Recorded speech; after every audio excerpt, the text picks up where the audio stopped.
আজকে আমরা শুরু করতে চলেছি নতুন একটি chapter, residential status and incidence of tax, আবাসিক মর্যাদা এবং করের প্রয়োগ। প্রথমে আমরা বুঝে নেব যে রেসিডেন্সিয়াল স্ট্যাটাস বা আবাসিক মর্যাদা বলতে কী বোঝায়। রেসিডেন্সিয়াল স্ট্যাটাস এটি সেকশন 6 অনুযায়ী নিয়ন্ত্রিত হয়, অর্থাৎ আয়কর আইনের সেকশন 6 ধারায় আবাসিক মর্যাদা সম্বন্ধীয় শর্তগুলি বলা আছে। রেসিডেন্সিয়াল স্ট্যাটাস দু ধরনের হয়, একটা হলো রেসিডেন্ট বা আবাসিক, আরেকটা হলো নন রেসিডেন্ট বা অনাবাসিক। রেসিডেন্ট বা আবাসিক এবং নন রেসিডেন্ট বা অনাবাসিক। এই রেসিডেন্টকে আবার আমরা দুটো ভাগে ভাগ করি, একটা হচ্ছে অর্ডিনারিলি রেসিডেন্ট বা আমরা বাংলায় বলি সাধারণত আবাসিক, আর আরেকটা হলো নট অর্ডিনারিলি রেসিডেন্ট বা সাধারণত আবাসিক নন। সাধারণত আবাসিক নন। তাহলে দেখো, রেসিডেন্সিয়াল স্ট্যাটাসকে আমরা দুটো ভাগে ভাগ করি, একটা হচ্ছে রেসিডেন্ট বা আবাসিক, নন রেসিডেন্ট বা অনাবাসিক। রেসিডেন্টকে আমরা দুটো ভাগে ভাগ করি, একটা হলো অর্ডিনারিলি রেসিডেন্ট বা সাধারণত আবাসিক, আর আরেকটা হলো নট অর্ডিনারিলি রেসিডেন্ট বা সাধারণত আবাসিক নন। তো এক্ষেত্রে আমাদের কিছু বিষয় রয়েছে, কিছু মূল বিষয় রয়েছে যেগুলোকে কনসিডার করতে হয়। এই কারণে আমি লিখেছি বেসিক কনসিডারেশন। কি কি বিষয় আমাদের দেখতে হয়? প্রথমত, residential status and tax liability. আমরা এর আগের চ্যাপ্টারে পড়েছি যে ট্যাক্স লায়াবিলিটি কিসের ওপর নির্ভর করে? টোটাল ইনকামের ওপর নির্ভর করে। তোমাদের নিশ্চয়ই মনে আছে, আমরা বলেছিলাম যে মোট আয়ের ওপর কর দায় নির্ভরশীল, তাহলে ট্যাক্স লায়াবিলিটি ডিপেন্ড করে টোটাল ইনকামের ওপর, আর টোটাল ইনকাম ডিপেন্ড করে রেসিডেন্সিয়াল স্ট্যাটাসের ওপর, অর্থাৎ নির্ধারিত মোট আয় ভারতবর্ষে তার আবাসিক মর্যাদার উপর ভিত্তি করে নির্ধারণ করা হয়। তার মানে বুঝতেই পারছো, এই যে ট্যাক্স লায়াবিলিটি আর রেসিডেন্সিয়াল স্ট্যাটাস এর মধ্যে একটা সম্পর্ক রয়েছে, কারণ ট্যাক্স লায়াবিলিটি ডিপেন্ড করে টোটাল ইনকামের ওপর, আর টোটাল ইনকাম রেসিডেন্সিয়াল স্ট্যাটাসের ওপর ভিত্তি করে নির্ধারণ করা হয়। ক্লিয়ার? এরপরের কনসিডারেশন হচ্ছে residential status and citizenship. Citizenship মানে কি? নাগরিকত্ব। এই যে নাগরিক, এই নাগরিক শব্দটা কিন্তু ব্যাপক অর্থে ব্যবহার করা হয়। সাধারণত কোনো দেশে কোনো ব্যক্তি প্রাথমিক অধিকার ভোগ করলে সেই ব্যক্তিকে সেই দেশের নাগরিক বা সিটিজেন বলা হয়। ঠিক আছে? তো এক্ষেত্রে এই যে রেসিডেন্সিয়াল স্ট্যাটাস, এটা কিন্তু নাগরিকত্বের ওপর ভিত্তি করে নির্ধারিত হয় না। Residential status does not depend on citizenship. নাগরিকত্বের ওপর ভিত্তি করে হয় না। একজন ভারতীয় নাগরিক তিনি কোনো পূর্ববর্তী বছরে ভারতে রেসিডেন্টও হতে পারেন, অর্থাৎ আবাসিকও হতে পারেন, আবার নন রেসিডেন্টও হতে পারেন, অনাবাসিকও হতে পারেন। আবার ধরো কোনো ব্রিটিশ নাগরিক, ব্রিটিশ সিটিজেন, তিনি ভারতবর্ষের আবাসিক হতে পারেন। তার মানে এই যে রেসিডেন্সিয়াল স্ট্যাটাস আর সিটিজেনশিপ, এই দুটো কিন্তু এক কথা নয়, এই দুটোর মধ্যে পার্থক্য রয়েছে। রেসিডেন্সিয়াল স্ট্যাটাস কিন্তু সিটিজেনশিপের ওপর ডিপেন্ড করে না। এটা কিসের ওপর ডিপেন্ড করে? Residential status depends on period of stay in India, অর্থাৎ কোনো ব্যক্তি ভারতবর্ষে কতদিন বসবাস করেছেন তার ওপর রেসিডেন্সিয়াল স্ট্যাটাস নির্ভর করে। এবং এ কথাটা মাথায় রাখবে, কোনো ব্যক্তির নাগরিকত্ব কিন্তু বছর বছর পরিবর্তন হয় না, কিন্তু আবাসিক মর্যাদা কিন্তু এক এক বছর এক এক রকম হতেই পারে। ধরো কোনো এক ব্যক্তি এক বছরে ভারতবর্ষে একটা সময় থেকেছেন, আরেক বছরে হয়তো আরেক সময় থেকেছেন। এক সময় আরেক সময় মানে কথাটার মানে হচ্ছে যে ভারতবর্ষে কতদিন থেকেছেন। ধরো একজন ব্যক্তি ভারতবর্ষে কোনো বছর হয়তো 365 দিন থেকেছেন, কোনো বছর হয়তো 50 দিন থেকেছেন, তাহলে সেই অনুযায়ী তার আবাসিক মর্যাদা নির্ধারিত হয়, কিন্তু নাগরিকত্ব কিন্তু পরিবর্তন হয় না। নাগরিকত্ব কিন্তু প্রতি বছর একই থাকে। আরেকটা কথা যেটা বললাম এক্ষুনি, যে কোনো ব্যক্তি ভারতে নাগরিক হলেও আবাসিক কিন্তু নাও হতে পারেন। তিনি ভারতের সিটিজেন কিন্তু ভারতে থাকেননি, তাহলে তিনি আবাসিক নাও হতে পারেন। হ্যাঁ, আবার হয়তো কোনো ব্রিটিশ সিটিজেন বা আমেরিকান সিটিজেন যে ভারতের নাগরিক নয় কিন্তু ভারতে থেকেছে অনেক দিন, কতদিন আমি বেসিক কন্ডিশনটা এক্ষুনি বলবো, তো সেই কন্ডিশনটা ফুলফিল করেছে বলে সেই ব্যক্তি কিন্তু ভারতের নাগরিক না হওয়া সত্ত্বেও ভারতে রেসিডেন্ট হতে পারে। ঠিক আছে, তার মানে কি কোনো ব্যক্তি ভারতের নাগরিক হয়েও আবাসিক নাও হতে পারেন, কিন্তু কোনো ব্যক্তি ভারতের আবাসিক হয়েও নাগরিক নাও হতে পারেন। কারণ নাগরিক আর আবাসিক মর্যাদা, সিটিজেনশিপ আর রেসিডেন্সিয়াল স্টেটাস, এই দুটো ধারণা কিন্তু সম্পূর্ণ পৃথক তত্ত্বের ওপর নির্ভরশীল। তৃতীয়ত দেখো, different residential status for different previous year. বিভিন্ন বছরে বিভিন্ন পূর্ববর্তী বছরের জন্য একজন ব্যক্তির আবাসিক মর্যাদা কিন্তু আলাদা আলাদা হতে পারে। অর্থাৎ কোনো ব্যক্তি হয়তো কোনো বছরে আবাসিক হলেন, কোনো বছরে অনাবাসিক হলেন, হতেই পারে। চতুর্থত, same residential status for all sources of income.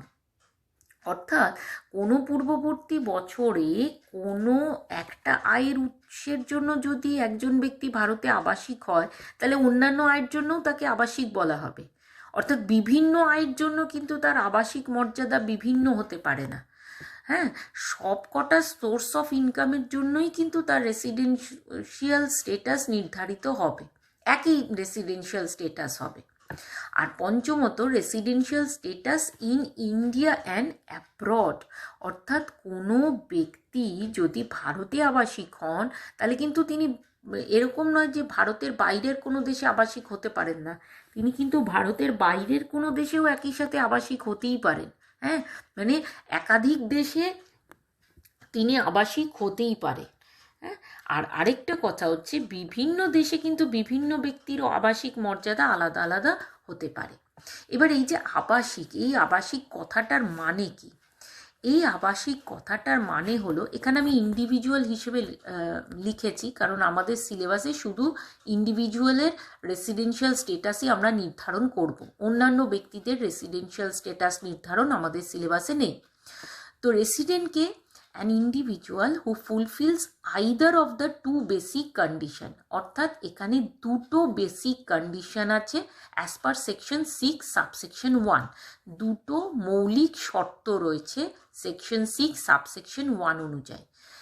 একজন ব্যক্তি যদি যে কোনো একটা, দুটো কন্ডিশন রয়েছে তো, যে কোনো একটা যদি ফুলফিল করে তাহলেই তাকে বলা হবে আবাসিক। কি কি কন্ডিশন রয়েছে দেখো। If he is in India during the relevant previous year for a period amounting in all or in aggregate to 182 days or more।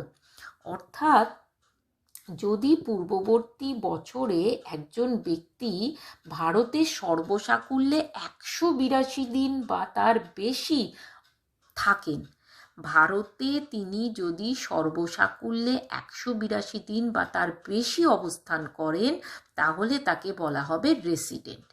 এটার সেকশনটা হচ্ছে সেকশন 6 সাবসেকশন 1 ক্লজ এ। আমি এখানে লিখে দিচ্ছি, সেকশন 6 সাবসেকশন 1 ক্লজ এ। ঠিক আছে। আর আরেকটা কন্ডিশন হচ্ছে, if he is in India for a period or periods amounting in all to 60 days or more in that relevant previous year, and if he was in India for a period or periods amounting in all to 365 days or more during the 4 years preceding the relevant previous year। অর্থাৎ এটা একটা condition গেল section 6 subsection 1 clause এতে, যেখানে বলা হচ্ছে ভারতবর্ষে সর্বসাকুল্যে 182 দিন বা তার বেশি থাকতে হবে।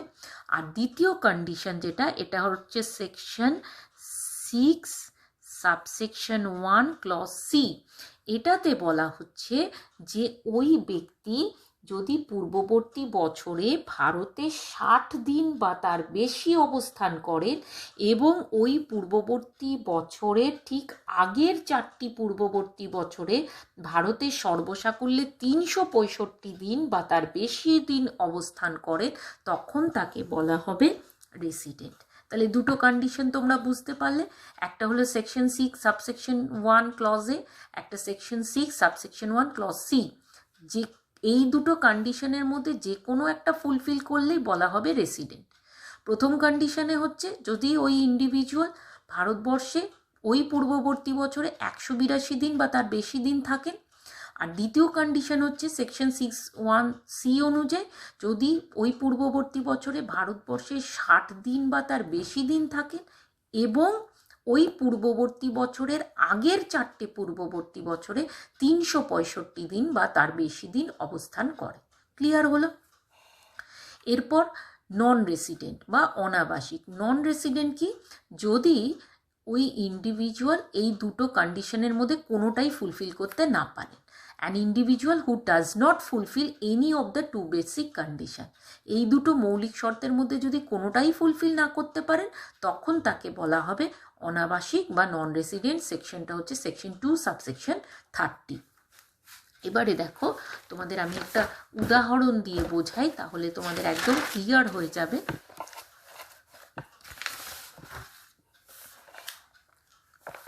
Mr. Sanjoy stayed in India during the previous year 2019-20 for 195 days, but he was not present in the 4 immediately preceding previous years.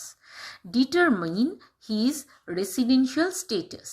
তাহলে মিস্টার সঞ্জয় ভারতবর্ষে থেকেছে 2019-20 পূর্ববর্তী বছরে 195 দিন, কিন্তু 2019-20 পূর্ববর্তী বছরের আগের 4টি পূর্ববর্তী বছরে তিনি ভারতবর্ষে ছিলেন না। তাহলে তার আবাসিক মর্যাদা নির্ধারণ করতে বলেছে। তাহলে আমরা কি লিখব? As Mr. Sanjoy stayed in India for 195 days, which is more than 182 days, he has fulfilled the basic condition laid down in section 6, subsection 1, clause A. So he will be considered as resident in India. অর্থাৎ এখানে দেখো আমরা first basic কন্ডিশনটা দেখছি। Mister Sanjay ভারতবর্ষে 195 দিন ছিলেন। First basic কন্ডিশনে কি ছিল? 182 দিন বা তার বেশি দিন থাকতে হবে। এখানে দেখো ফার্স্ট বেসিক কন্ডিশনটা ফুলফিল হয়েছে, সেই জন্য আমি লিখেছি which is more than 182 days. তাহলে তিনি ফুলফিল করেছেন first basic condition laid down in section 6(1)-এ, তখনই তাকে বলা হবে resident in India. So he will be considered as resident in India. পরের এক্সাম্পল দেখো।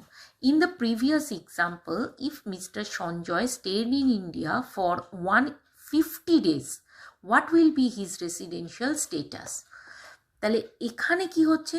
মিস্টার সঞ্জয় এবার 150 দিন যদি থাকে, তাহলে তার রেসিডেন্সিয়াল স্টেটাস বা আবাসিক মর্যাদা কি হবে?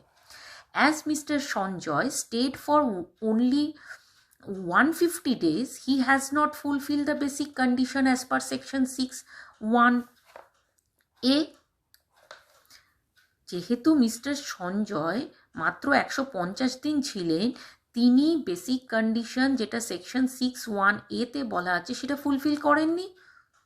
মানে his period of stay is less than 182 days, 182 দিনের কম। তাহলে তিনি ফার্স্ট বেসিক কন্ডিশন ফুলফিল করেননি। এবার সেকেন্ড বেসিক কন্ডিশনে আসবো। প্রথমে তোমরা ফার্স্ট বেসিক কন্ডিশনটা দেখবে, যদি সেটা ফুলফিল করে যায় তখনই বলবে রেসিডেন্ট।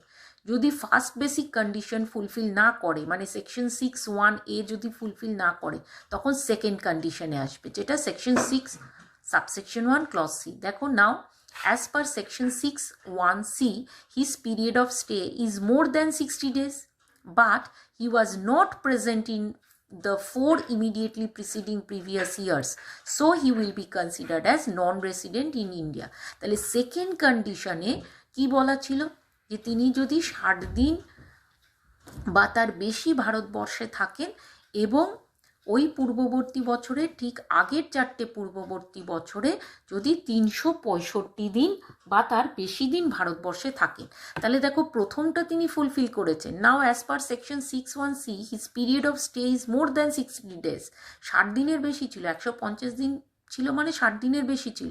কিন্তু সেকেন্ডে যেটা বলা ছিল যে ইমিডিয়েটলি ফর প্রিসিডিং প্রিভিয়াস ইয়ারে তাকে 365 দিন বা তার বেশি দিন থাকতে হবে, সেটা তিনি ছিলেন না।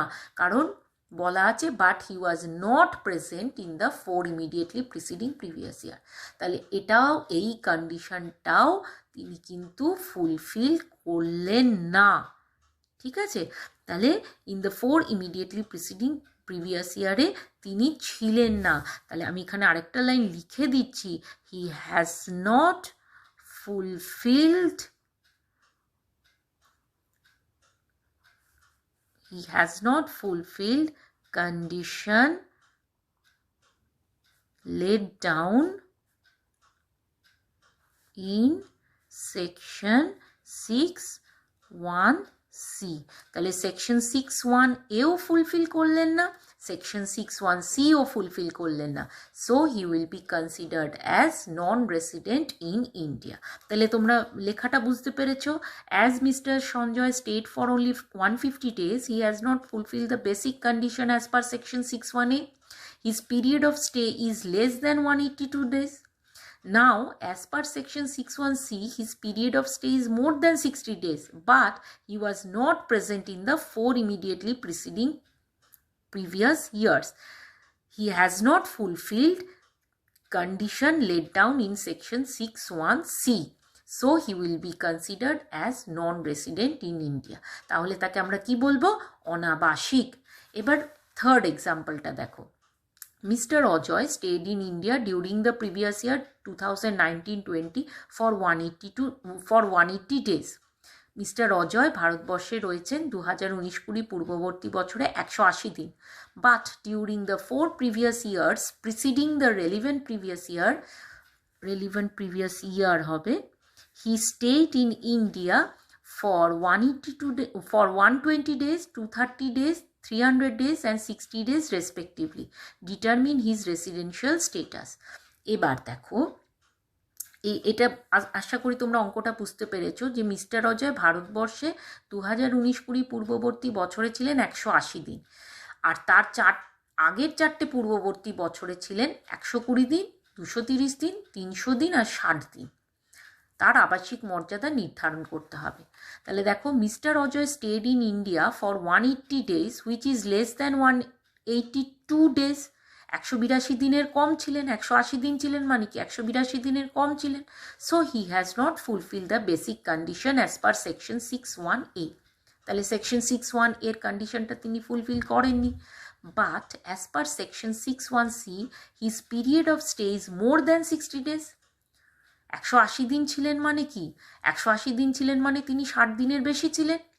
And during the 4 previous years immediately preceding the relevant previous year, he stayed for 710 days which is more than 365 days. দেখো তোমরা 4টে বছর যদি যোগ করো 120 প্লাস 230 প্লাস 300 প্লাস 60, দেখো কদিন আসে, 710 দিন আসে। তাহলে 60 দিনের বেশি ছিলেন প্লাস 4টে প্রিভিয়াস ইয়ারে তিনি 710 দিন ছিলেন, যেটা 365 দিনের বেশি। সেই জন্যই আমি লিখেছি যে but as per section 61C his period of stay is more than 60 days and during the 4 previous years immediately preceding the relevant previous year he stayed for 710 days which is more than 365 days. So he has fulfilled the second basic condition as per section 61C and he will be considered as resident in India. বুঝতে পেরেছো আশা করি যে resident কখন হবে আর non resident কখন হবে। Basic condition যেটা section 61A আর section 61C তে লিপিবদ্ধ আছে, তোমাদের দেখতে হবে যে এই দুটোর মধ্যে যে কোনো একটা কন্ডিশন যদি ফুলফিল করে তাহলেই সে হয়ে যাবে রেসিডেন্ট। প্রথমে তোমরা সেকশন 6(1)A দেখবে, যদি ফুলফিল করে বলবে রেসিডেন্ট, এটা ফুলফিল করলো না তখন তোমরা সেকশন 6(1)C দেখবে, এটা ফুলফিল করলো তখন বলবে রেসিডেন্ট। আর যদি সেকশন 6(1)A আর সেকশন 6(1)C দুটোর কোনোটাই ফুলফিল করতে না পারে তখন তোমরা বলবে যে সে নন রেসিডেন্ট ইন ইন্ডিয়া। আশা করি তোমরা পরিষ্কার বুঝতে পেরেছো। যদি কারোর কোনো অসুবিধা থাকে অবশ্যই আমাকে জানাবে।